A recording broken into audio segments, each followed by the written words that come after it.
You got it. Are we live?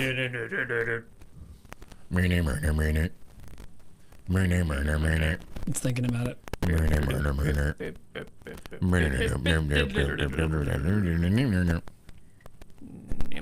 I think It's like the audio of our life. Yeah. Did you play a lot of Mario? You're younger than me. Yeah. I didn't know if that was... So was it after? Because that was... The NES was... Like, wasn't that before your time? No. No? I had an Atari. Okay. Fair enough. Was the NES mid-80s? It was like 1990, I think. Really? The NES? No, the NES was in... 85 or 86. Yeah, Yeah. it was mid-80s. But it was right in my wheelhouse, man. I was like 10 years old when that thing came out. That was like the greatest thing ever. The first game I ever got was the Duck Hunt.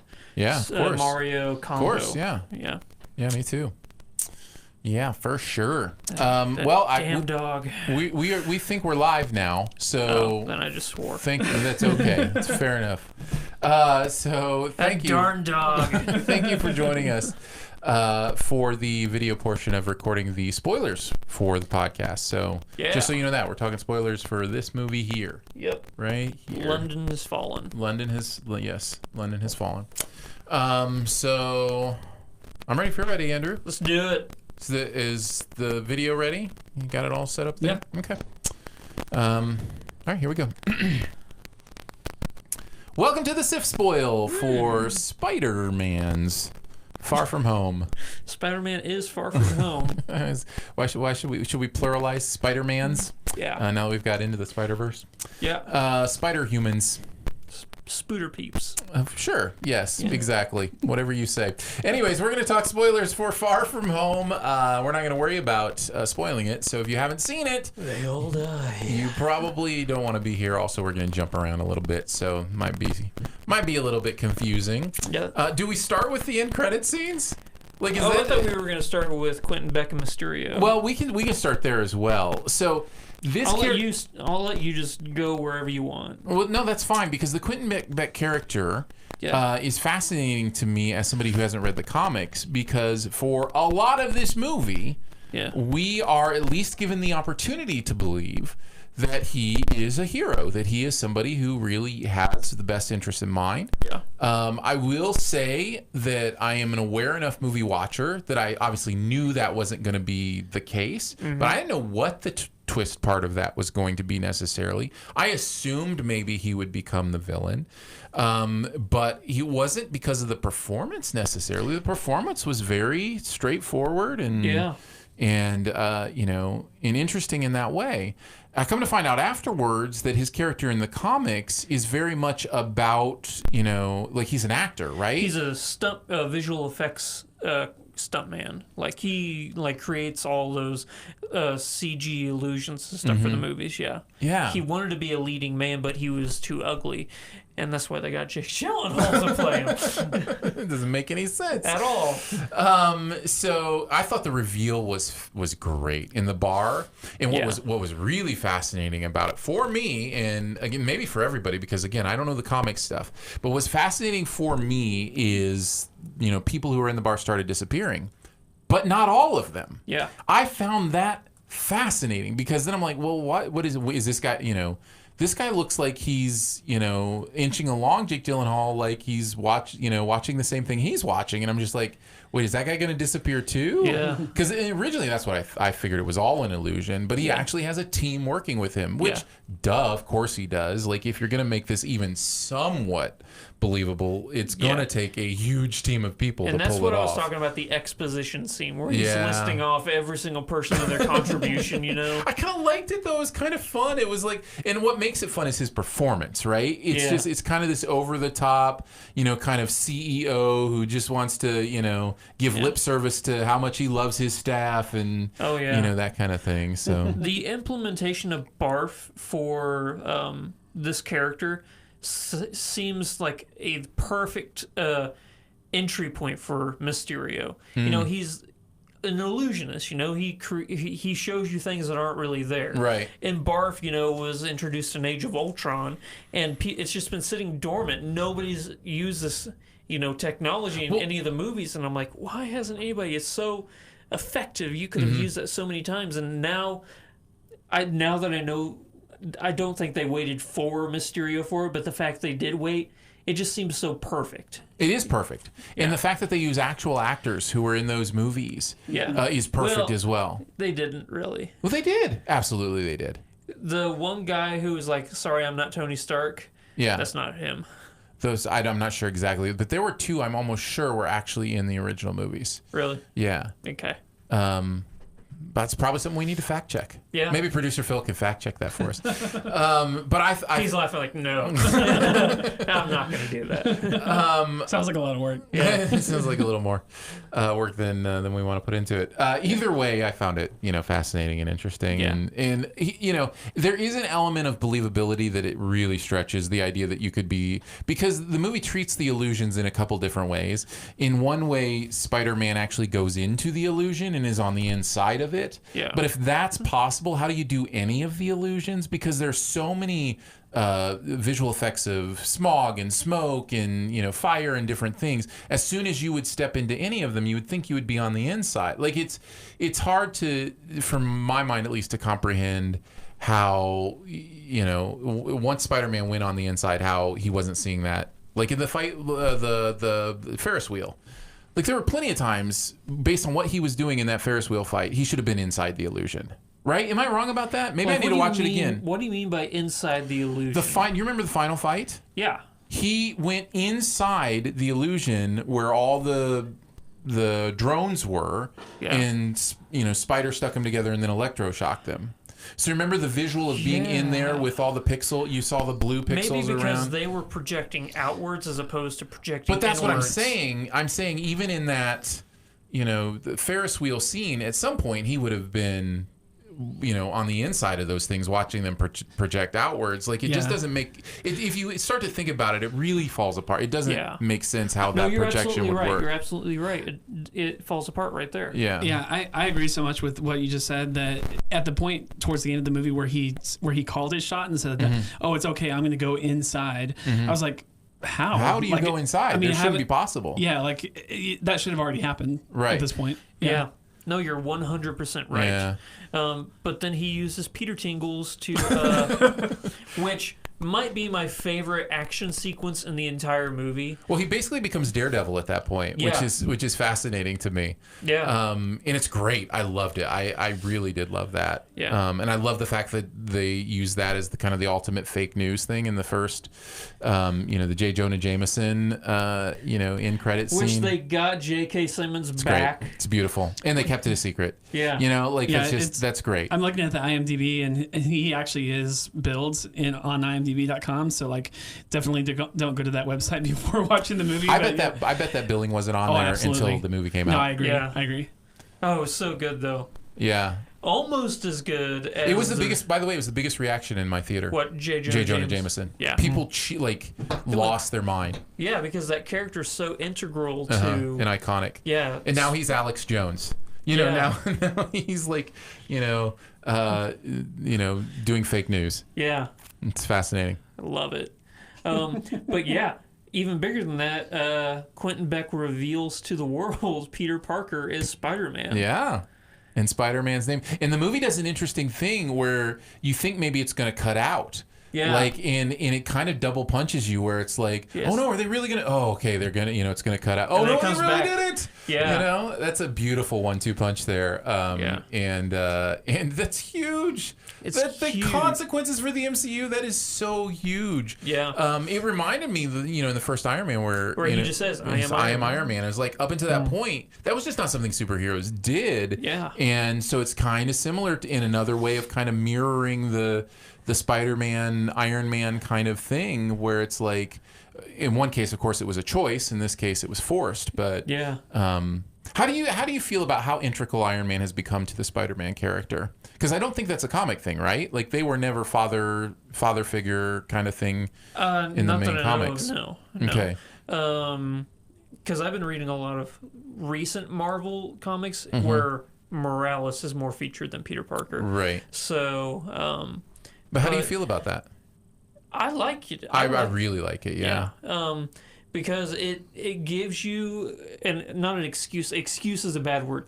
It gives you a reason not to go down the rabbit hole that is Uncle Ben. You know, giving that, you know, moral center and compass to Stark as opposed to Ben is so refreshing. You know, because we know that Stark is flawed. Uncle Ben was always portrayed as, you know, the wisest, you know, kindest, you know. So to have a more realistic figure to look up to is just better. Yeah. I love that, you know, I love the dual aspect of giving Spider-Man a father figure that he wants, you know, so badly, and also Iron Man, you know, giving him, you know, a son figure. Yeah. Which, you know, he has a daughter now. Yeah. But he definitely, before she was born... I should say. Yeah. Before she was born, he definitely looked at Peter as a son. As a son. Yeah. I think that's great stuff.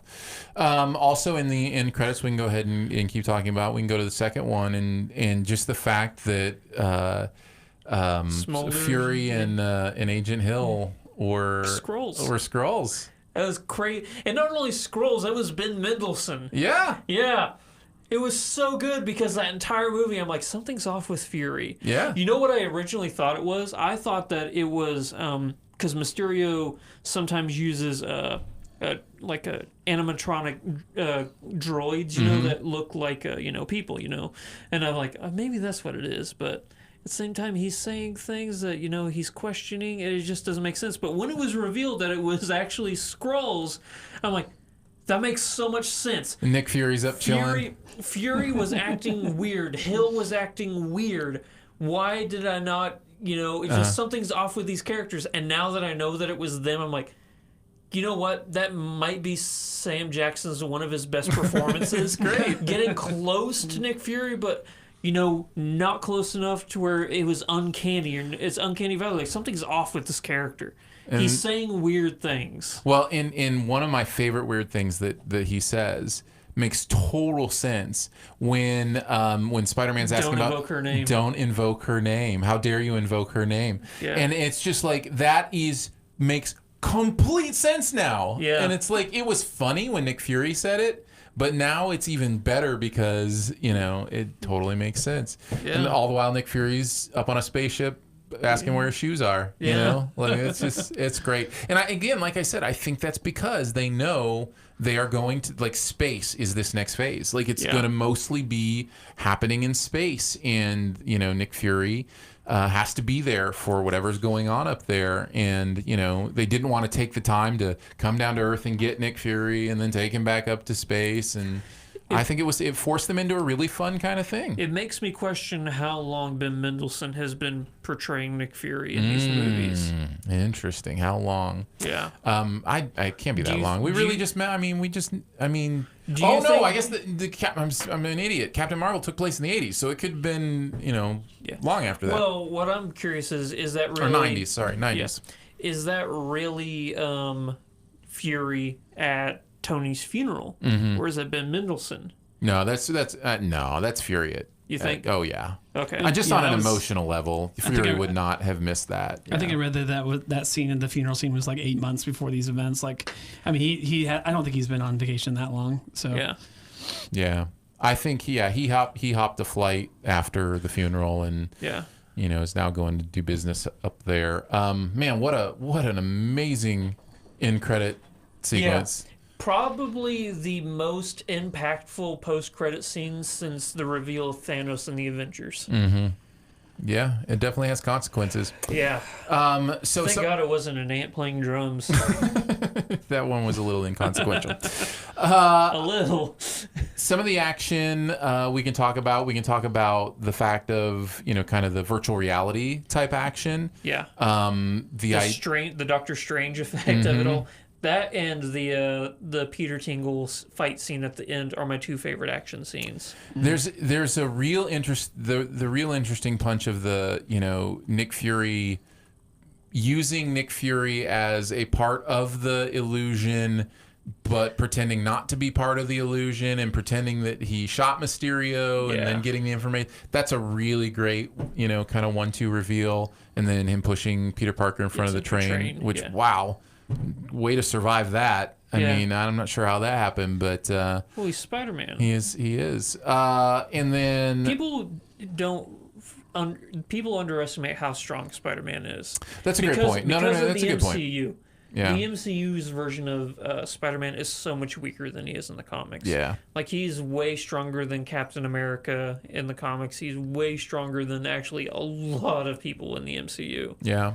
I loved watching some of the Spider-Man, like I said, planning his attacks, like when he creates the slingshot and then, sweeps all the way around and uses his own web slingshot. Yeah. I thought that was, super cool. He had like electrical webs at one point, like he lit them up and kind of electrified everything.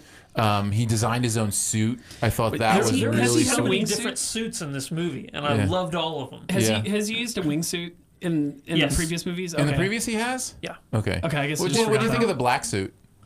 Night Monkey? Night Monkey. Night Monkey. I love Night Monkey. No, at the end, when he was at the Washington Monument, he jumped off, remember? He had the wings, and he flew over the helicopter in Homecoming. Okay. Fair enough. Yeah.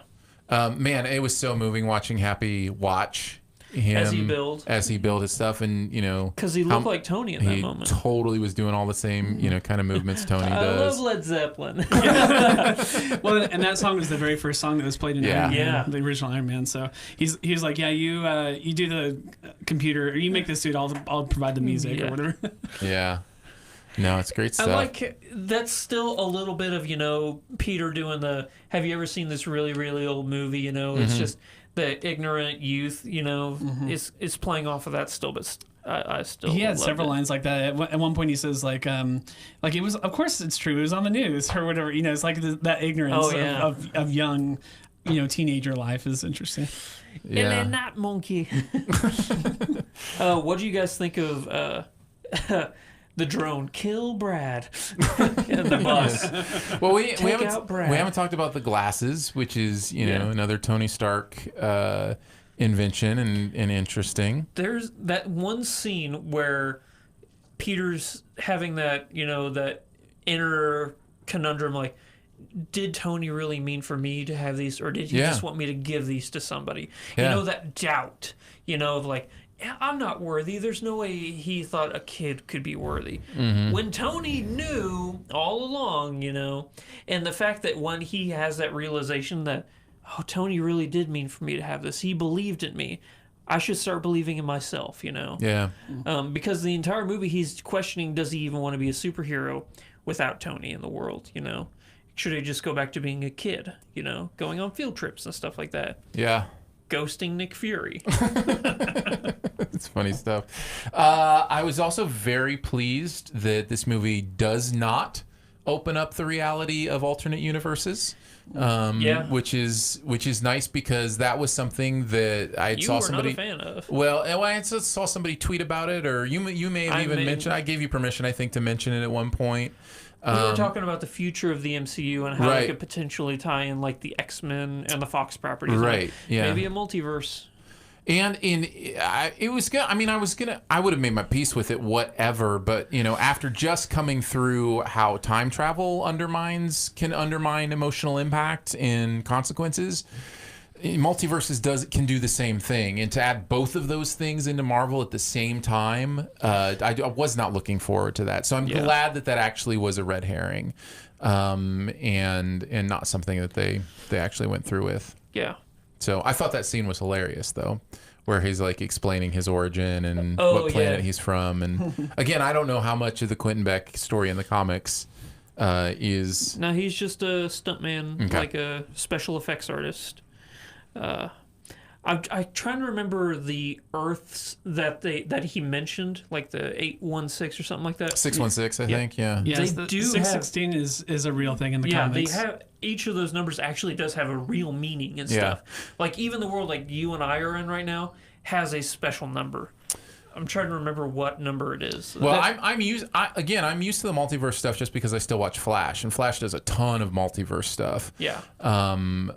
So I'm used to navigating that in my brain, but it does have definite consequences or undermines consequences emotionally. Yeah. Yeah, in the comics, Earth 616 is like the core. Like all the main comics are from there. Yeah. And then there's other comic code numbers, I guess you could say, of other realities that are mentioned in the comic books at all as well. But like I guess like think the MCU actually is 616. No. It's actually 199999 or something like that. Oh, is the okay. MCU like Earth number, and so like the fact that he mentions 616 is actually kind of like, if you know all that stuff going into the movie, is kind of like already a kind of a red flag. Like something's not right here. It's an Easter egg for sure. Yes. Yeah. Yeah, that's fascinating stuff. MJ figuring out Yeah. that he's And then doubting that she figured it out and like, oh, I was, yeah, of course I was right. Of course I knew it. Yeah. That was what Phil was telling me is in the trailer. I was really angry that was in the trailer. Yeah. Yeah. Oh, yeah. It's in the trailer, yeah. Yeah.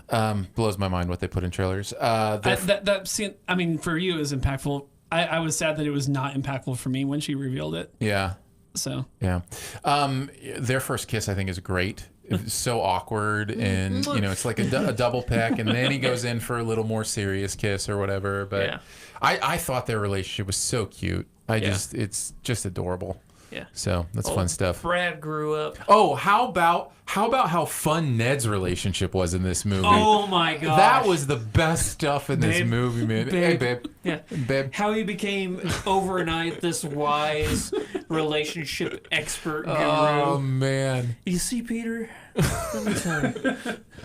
They broke up when they got back, Yeah. and they still try to act mature about it. Like, sometimes people just grow apart.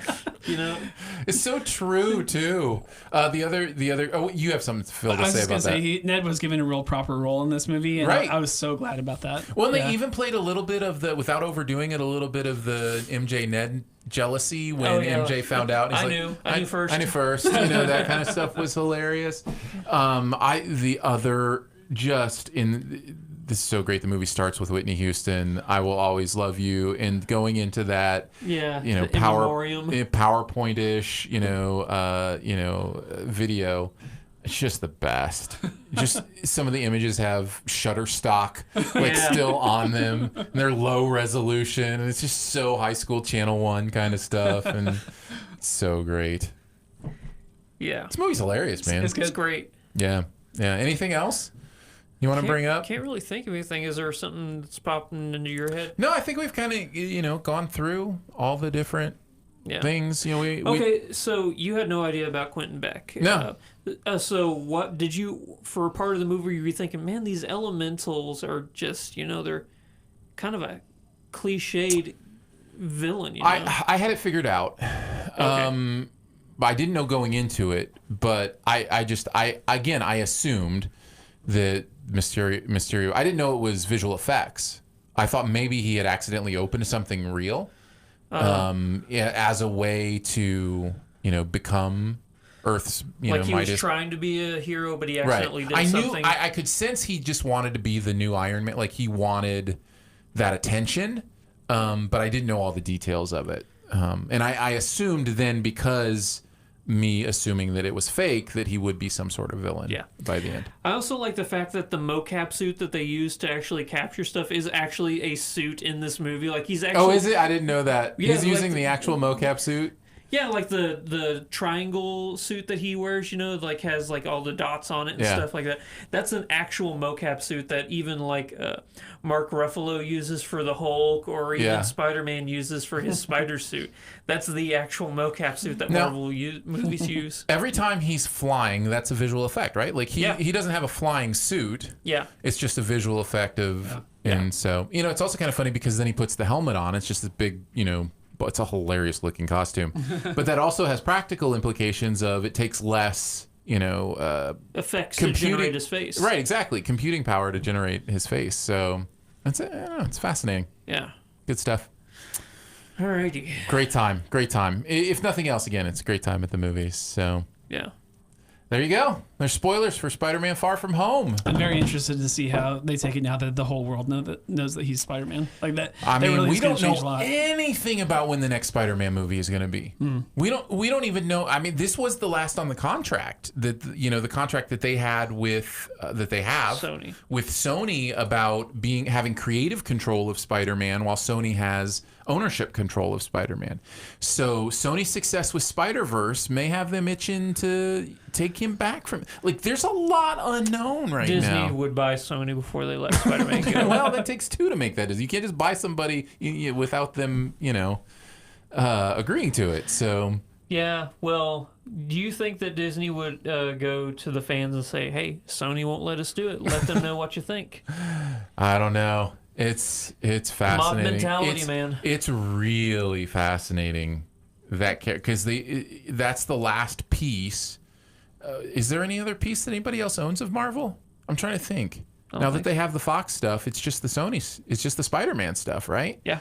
Which impacts Spider-Man, Spider-Verse stuff, some of the villains, right? So yeah, Mysterio, he's part of the Sinister Six, so yeah. It'll be what I'm saying all that to say it's going to be interesting to see if and when, and I hope it's not if, I hope it's when, but it is if right now, if and when we get to see what the next Spider-Man movie will be. Yeah. Fascinating stuff. So, but I'm excited. Yeah. Marvel hasn't let me down yet. It'll happen at some point, right? Thor: Dark World, Iron Man 3. Listen, if that's the worst of it, what a glorious world we live in. Yeah. You know what I mean? Even that is fun. There's fun stuff in there. Yeah. You know? So there you go. There's our spoilers on Far From Home. We will be back with spoilers on Stranger Things 3. Yep. Probably we'll do a spoiler episode. Stuber. We'll see. It doesn't comedies don't always necessarily have to have spoiler episodes, but It's true. But we might We'll definitely talk about Stranger Things. Yeah, we'll definitely do spoilers on Stranger Things 3. So we'll see you next week. Bye.